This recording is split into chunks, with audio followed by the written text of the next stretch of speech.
Hi, my name is Lana. Welcome to the Magicalathon reading vlog. So it is the 10th of August, so I'm already super late. So I've already started the audiobook for The Bear and the Nightingale for the prophetic studies prompt, which is to read a book that is a 5-star prediction or has 5-star elements in it. And I'm already loving it so much. It was a little weird.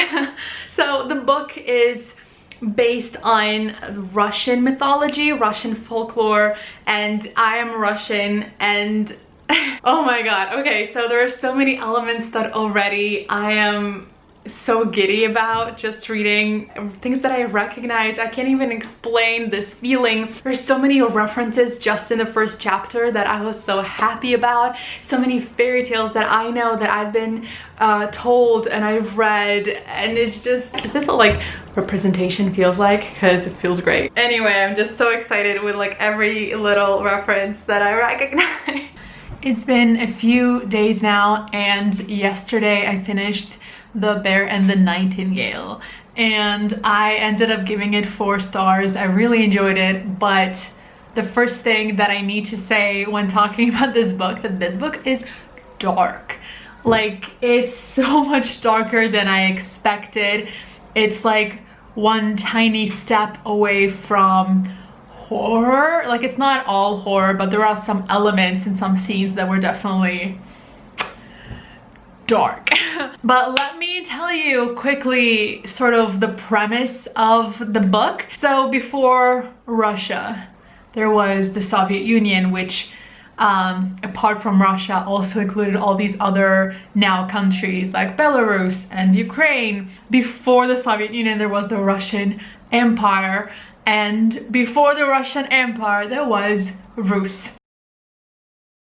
To tell you what the book is about, I'm gonna give you a little history lesson. So Christianity was not introduced to Rus before the 10th century. Before that, we'd have paganism. And so in the 10th century, the Grand Prince of Kiev, Vladimir, he baptized the people, and Christianity and what now is the Russian Orthodox Church began. So the book takes place in the 14th century. It's mentioned that even though there was this switch to another religion, the land does not forget. So even though people are going to church and they are like officially Christians, there are still some traditions, some rituals that they still uphold.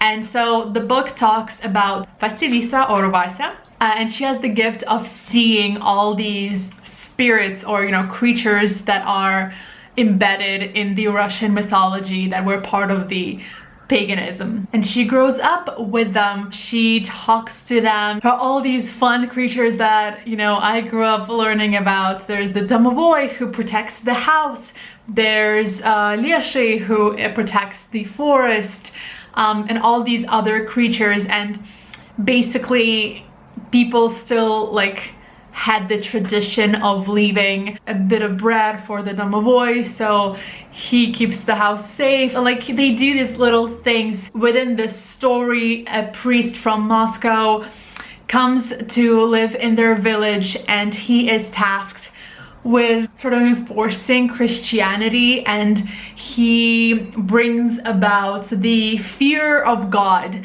banishes and forbids all these rituals and traditions, and all these creatures that were tasked with protecting the house, protecting the horses, protecting the forest, they are left unfed and weak, and you learn, you know, what they were protecting everyone from. But yeah, it was so fun revisiting all these myths like I remembered reading about in fairy tales. I was also researching some images of these myths, and I found this picture of Baba Yaga, and this exact illustration was in a book that I owned when I was younger, and it used to terrify me, and finding it just now on the internet was terror-inducing. I also wanted to say that if you enjoyed this book and you sort of loved that little like horror-ish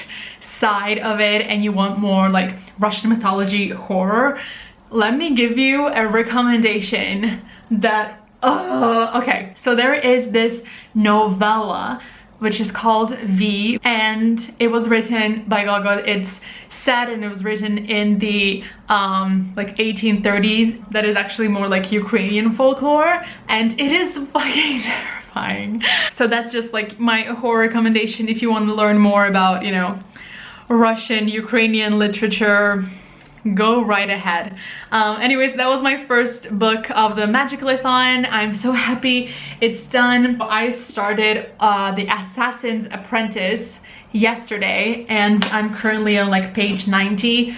This is a 480 page book. So this follows Fitz, who in the beginning of the book is 6 years old. He is the bastard of one of the princes of this land. In the beginning of the book, he's 6 years old. He is brought to the palace gates by his mother's family, saying that, you know, we fed them, clothed him for 6 years.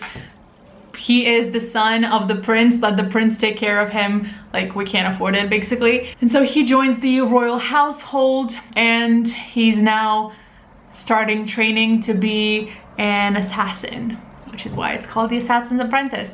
And that's all I know so far. I don't think I will be talking anymore about the plot because I don't want to spoil anybody. But I am enjoying this so far. I found the audiobook in the library, so I'm also listening to it, which I think will help me get through it faster.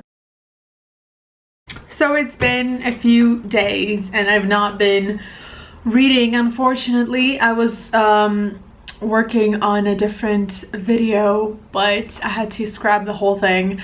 So now I've lost like 3 to 4 days of possible reading for a Magicalathon for nothing.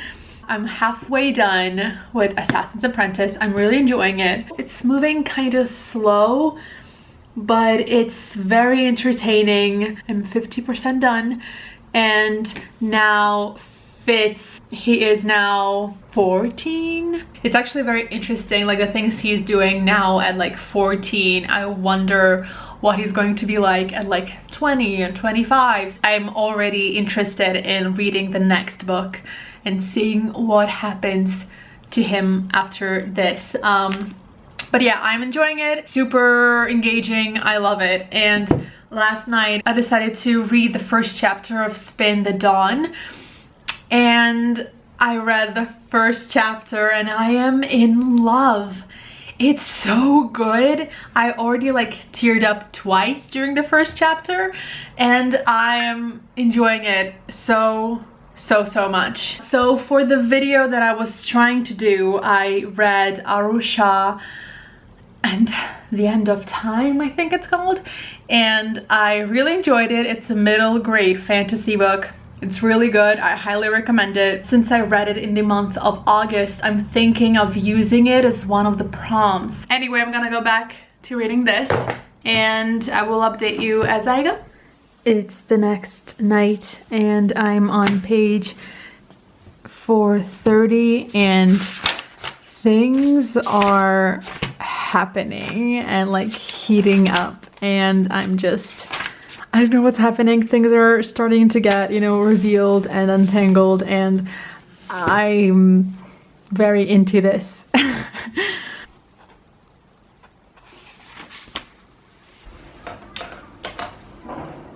So a few days ago I finished the Assassin's Apprentice and I really liked it. It left like on such a juicy part of the plot. I really want to know what happens next. So we'll definitely be following the series, though I do need a little break. But yeah, I really enjoyed it. I gave it 4 stars. For whatever reason, I was expecting dragons in this one, but I think Robin Hobb has a different book series that has dragons in it.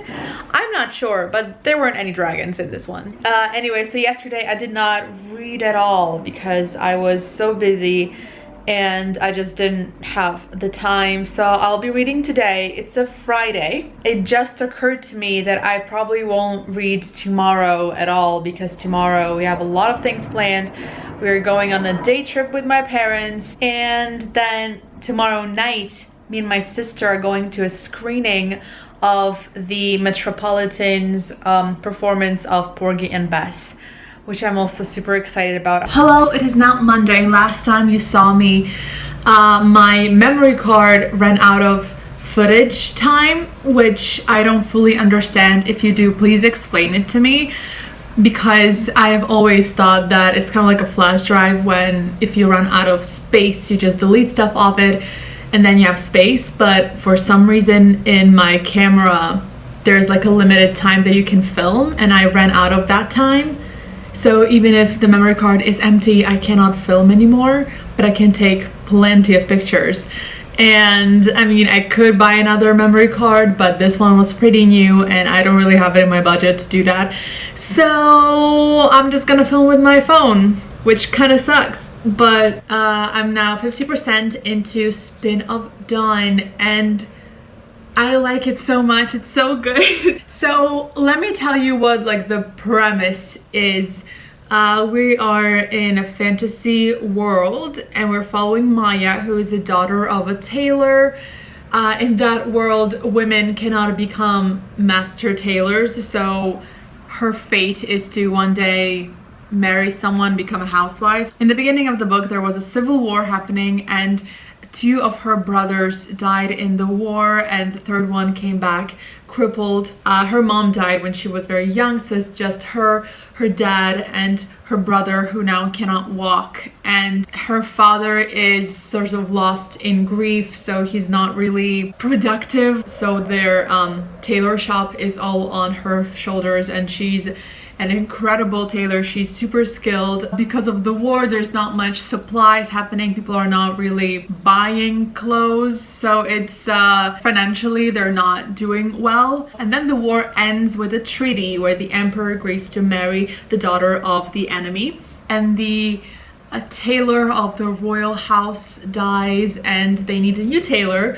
So they create this sort of Project Runway situation when they call upon the best tailors of the land and they all get a chance to compete to become the new master tailor. So our main character Maya, her father is called in to take part in that competition. You can't really refuse an emperor, but he can't go because he has not worked in a while and his eyesight is not as good. He can't work, and the only other person who could go in his stead is his son, but his son is not skilled at all. And so Maya decides to pretend to be her brother and she cuts off her hair and goes to the royal palace, pretends to be a boy and joins the competition to become the master tailor. There's a specific element that usually comes with the trope of a girl pretending to be a boy, which I really enjoy, but it's not in this book. I'm not gonna tell you what it is. So I was a little upset about that, but there is like a slow burn romance happening. I'm guessing. It's so slow burn that I'm not even sure. But there's tension, there's banter, and I really want them to be together. What I really enjoy about this is because Maya is, a daughter of a tailor, she grew up in her town and she never really traveled or doesn't really know much about the world. We get to discover everything through her eyes because she also doesn't know anything. So she gets to discover the country, the court, and the magic system. And like in the beginning of the book, she doesn't even believe in magic. So alongside her, we get to, ask the questions and try to understand how this magic system works and what is magic and what are sort of the limits of magic. And it's so frustrating, and you sort of feel the frustration with Maya because you don't really get straight answers. It's always riddles, little crumbs of information. And so I like that you as a reader follow her and you both know the exact same amount of stuff. It's not just about understanding what's happening around her. This information impacts her fate. It's so frustrating because she has to make a decision, but because she doesn't know anything, she doesn't know all her options, and she doesn't know what consequences each of these options would bring about. Anyway, I'm a Gemini. I need information. I like being informed. I need to know everything so that I can make an informed decision. Anyway, I hope you don't mind that I'm filming from my phone now. So since this is like a month-long readathon, I was not going to film my life, just give you reading updates on the books that I was reading for the readathon, and I realized that that's maybe a bit boring for a reading vlog. If you're wondering what's keeping me from reading, it's Gilmore Girls. I've started rewatching it again because it feels like fall and it's like a perfect show to watch when it's fall. I have a meeting later today, and before that I have to work out, take a shower, eat, and hopefully read. I need to read today. So I thought I would also mention the book is 400 pages long, and I was wondering if the sort of Project Runway portion is the whole story of it, or there's something more, and the whole competition part where the tailors are given different challenges and they sort of compete with who made the best thing that they were supposed to make. That's actually just the first, I want to say third of the book, and the rest of the story, that's a different thing. I can't really tell you what's happening because that would spoil the competition, but she has to make 3 dresses out of some very hard to find materials, and there's that, and I love it. And I was right about the slow burn romance. It's finally developing so slowly and so like excruciatingly like good, and we're finally getting some answers about the magic, about sort of what's happening. There's construction outside, so if you're hearing weird noises, that's where it's coming from. Another thing I've been doing is practicing my piano. I wrote not a musical, it's a song cycle that premiered in New York 2 years ago. I look so young here. And I've been going through the sheet music, especially the overture, and I'm like struggling. I mean, listen, I wrote this and it's not as, I've not been playing as much, so I'm trying to like get back into playing more. I'm still, never going to be a classic pianist. That's not what I want. That's not what I'm trained for, but this I can do.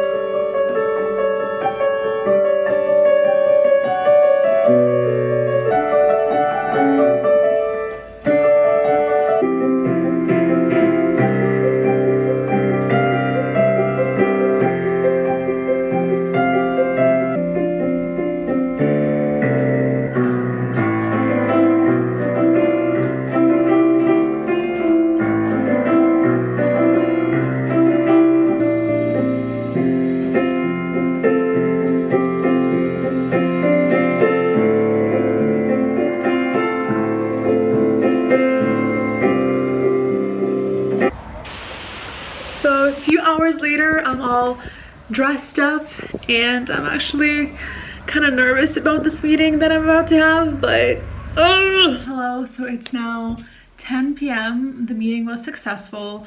I've not read today, which you probably figured. Hello, it's the next day. It's almost midnight and I just finished Spin of Dawn and it was incredible. And now there's so many things that are left up in the air and I have no idea how we're going to get out of this mess. I really enjoyed it. It was so good. I think I will have better thoughts tomorrow. So I just finished filming the history tag and that video is probably already up, so go watch it. And okay, so yesterday I finished Spin of Dawn and I think I'm going to give it 4 stars. I really did enjoy it, but there are certain elements that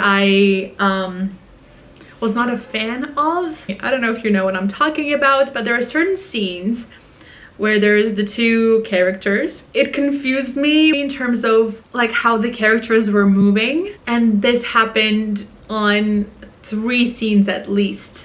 And what I'm talking about is, for example, these 2 characters are journeying. They're journeying on horses, and you have a scene when they're talking. They get like in a fight. She jumps off her horse. He grabs her sleeve, and then in like a line or 2, he is standing behind her, and I was just very confused because I thought he was on a horse, and then how would you do this? And then when did he get off the horse? Like, ugh, do you know what I'm talking about? There's another one when she is crouching on the ground by the river and he's coming up to her, so I'm guessing he's standing, and then she puts their foreheads together, and I was just like, wait, what? How? And then I'm like, oh, then he was sitting. Okay, so he was sitting the whole time, but then she sits down next to him, and I thought, like, what are they, what? And that obviously took me out of the story. I had to read the scene several times and just accept that I have no idea how they were moving. And also, I'm very into political intrigue, and I know a lot of YA fantasy is sort of centered around royalty and all these like complex political stuff. And this book was too primitive about that. I don't know if that's right, but you know, there's a whole empire, there's the emperor, and there's the woman he's supposed to marry. And there are like 2 ministers that are like hanging around, and that's pretty much all people you meet, and all the people that seem to have any effect on how the story will go. It seems like only these people are affecting sort of the future of the empire, because no one else is really making it. It feels like there should be more moving pieces on the chessboard when it comes to an empire being on the brink of war, especially after reading Assassin's Apprentice. If you have read Assassin's Apprentice, you know what I'm talking about. And that one just has a kingdom and an enemy, and you see like all the moving pieces that are moving independently, and some that are moving together toward the same goal, but not really, because they all have their own interests and what they want power to look like. And it's so complex, and I love that. I love reading about complex power. In this one, it was just a little too simplistic in that term. However, I loved the magical system. I also saw on Goodreads that someone reviewed the second book as being way better than the first one, so I'm definitely following the series. My voice is gone. Wow. So I gave it 4 stars. I enjoyed it. It could have been a little better. I do like the vibe. I do love the character, though that ending, whoa, so many things went wrong, and I don't know how we ended up here, and I don't agree with some things that she's done. But nevertheless, I'm excited about the second book. Now I need to figure out what to read. I did mention Curse So Dark and Lonely in the TBR, and I feel like I have to read it now. Hey guys, just wanted to check in. It's late night already. Well, it's 10:30. It's not that late, but I'm going to bed. And I chose my next book. It's A Curse So Dark and Lonely. I've already started it. I'm like 2 chapters in, so barely started it. I just can't bear the thought that I didn't promise, but I mentioned this book in the TBR, and I have ample time to read it, so why wouldn't I read it? I'm excited. It's a retelling of Beauty and the Beast. Good night. So it's Monday, August 31st. This is the last day of the readathon, and I've not been updating you these past days because stuff has been happening, and I haven't been reading much, but I am like 65% into Curse So Dark and Lonely. I'm 65% in, and I'm 90% certain that this is a 5-star book. I'm going through all possible emotions. I wish I could tell you how good this book is. It's been on my TBR for over a year, and it hurts me to know that it's been within my grasp for so long. And only now I'm finally reading it, and it's blowing my mind. I'm like stressed. I'm literally stressing over this book because I have no idea like what's gonna happen. I don't know. And this is one of the best banters I've ever read. The dialogue is gold. I just have so many emotions, like my chest hurts. I've been reading for the past few hours and I had to stop because first of all, there's like a big thing that just happened there, but like my chest started to hurt. I need to just stop. But what, like how would they I'm like, I have tears in my eyes, I have butterflies, I'm in love, I feel pain and anger, and I'm just, this book. So I'm just going to extend the readathon a little longer. I'm gonna finish the book tomorrow. I'm just an emotional mess. Not even emotional, I'm just, I feel like I'm freaking out. Good morning. As I said, I took a break last night. I watched some Gilmore Girls and I'm ready to go back to Curse So Dark and Lonely and to finally finish it. But before that, I want to show you my hair. So I got inspired by Paris Geller from Gilmore Girls. She had this rope braid that has sort of a French braid beginning. And I definitely did not do as good of a job in like the French braiding it, but I'm a fan of rope braids, so I finished the book.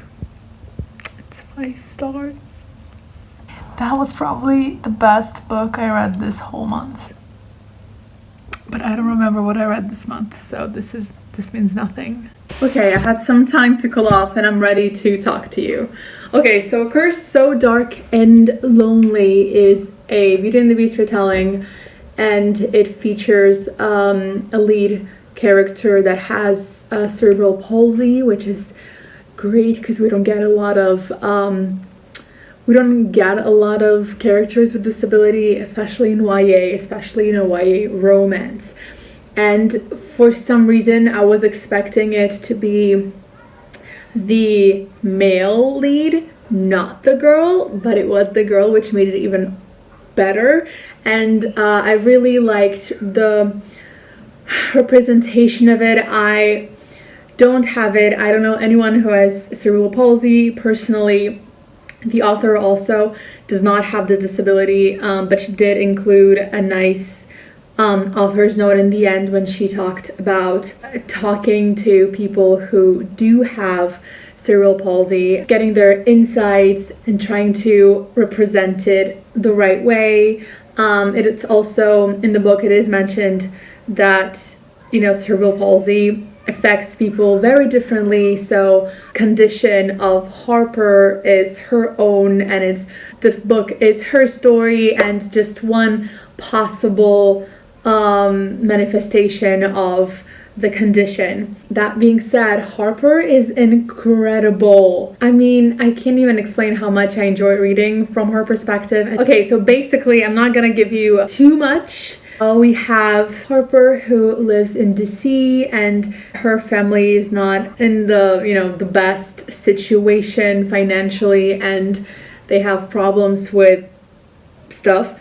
And she basically gets kidnapped to a fairyland, a different world, where there is this prince whose name is Ren, and he is under a curse along with his guardsmen, and they're both stuck in the castle that is in a loop of 3 months. So in each 3-month season, he gets a chance to break the curse by having a girl fall in love with him, and when that doesn't happen, the loop restarts again. Harper is not supposed to be the girl that is chosen for that season, but she ends up being her, And I do have to say that the very beginning of the book, they were a little frustrating, and they weren't the easiest for me just to get through, just because it's like that moment when you know the premise, but the characters don't know the premise, and you have to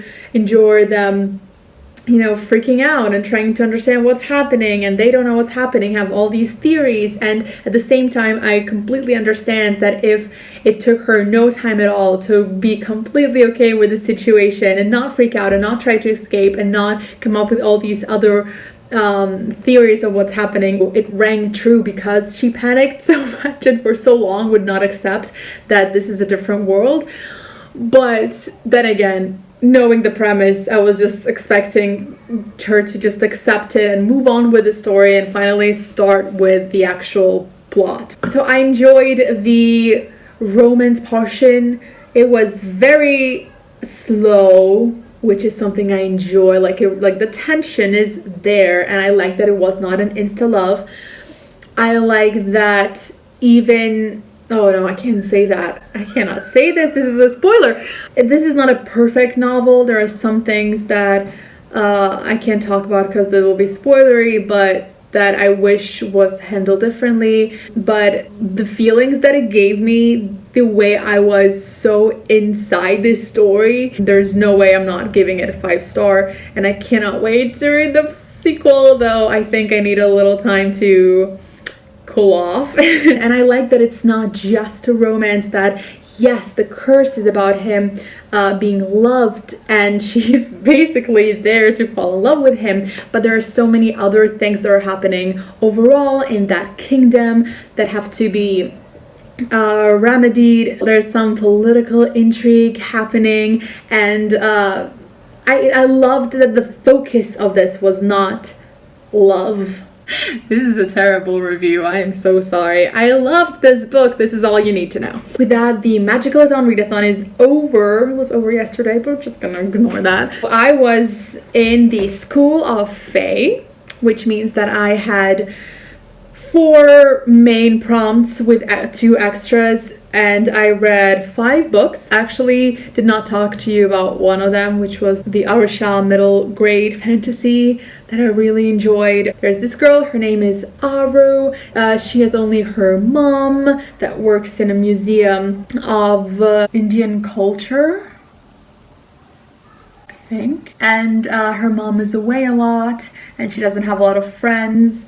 And she goes to this schools where she's not cool, and she finds that lying and like little white lies about, you know, where her mom is and what she does, and that helps with the cool factor and surviving school. And one day her classmates come over to check if she was lying when she was saying that she was going to Paris on break. And so she feels cornered, basically gets baited into lighting a magic lamp that's in the museum that's supposed to be cursed. And she told everyone in school that it's cursed, and they were like, well, that was also a lie. And she was like, that's not a lie. And she ends up lighting it, and with that she releases its spirit, and she basically has to figure out how to save the world. And it has a lot of Indian mythology and folklore, and it's very funny, and I really did enjoy it. The only thing that frustrated me, obviously this is written by an American author for American readers. Aru is an American citizen. Her family is originally from India, but she's American. And obviously there are a lot of references to American pop culture, and also, you know, the whole thing that's also with Percy Jackson, where of course the camp for the have gods, have humans is in America. Of course, the whole thing happens in New York, and the same thing with Arusha. I just felt like, well, of course, all these Indian gods and goddesses speak English perfectly, and the whole like thing that's ending the world is happening in America and not anywhere else in the world. It's just there's a lot of Americanization in literature, which, as again, the author is American, the readers are supposed to be American, so they would understand the references, and the way they talk would be familiar, and I understand it. I sometimes feel like all these cultures from all these different countries just end up being in America. There they get represented and reproduced and retold, and with those retellings that have gone through the American filter, that's how the rest of the world is consuming them. But overall, I did enjoy that book. It was very funny, and I do want to know what happened next. As I said, I ended up reading 5 books for this. I read The Bear and the Nightingale. I gave it 4 stars. Loved it, but way darker than I expected. Rusha and the End of Time, 4 stars. Fun, middle grade fantasy. Easy, fun, great. Assassin's Apprentice, I gave it 4 stars. I really enjoyed it. I enjoyed the complexity of the political intrigue. I want to read more. I want to continue on with the series. Spin the Dawn, 4 stars. Interesting. Very beautiful, the way everything is described, the world, but a little too YA simplistic for me. And A Curse So Dark and Lonely, 5 stars. Don't make me talk about it again because I have no words. I'm obviously very bad at doing reviews. Why did I start a booktube channel? But thank you so much for watching. I loved being part of this readathon. I loved that it was a month-long readathon, and I actually read a lot of books that I was planning to read that were on my TBR for a long time, and I got a 5-star book out of it. So I'm very happy with this experience, and thank you so much for watching.